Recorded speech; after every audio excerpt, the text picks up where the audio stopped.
Hi, ako si Enchong. 2 days pa lang ako OFW sa bansang Poland. Gin Bulag, ay mali, Gin Dombre. Naglalakad po pala kami papuntang company.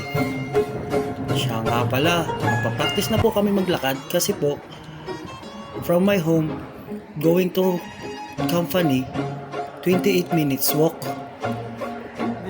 Grabe no, ang layo. Pero okay lang.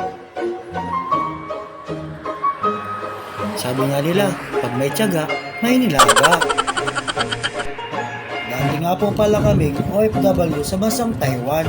6 years po akong OFW sa Taiwan. Napag-isip-isip ko hanggang 12 years lang sa Taiwan. Kaya po, naglipat po ako ng bansa.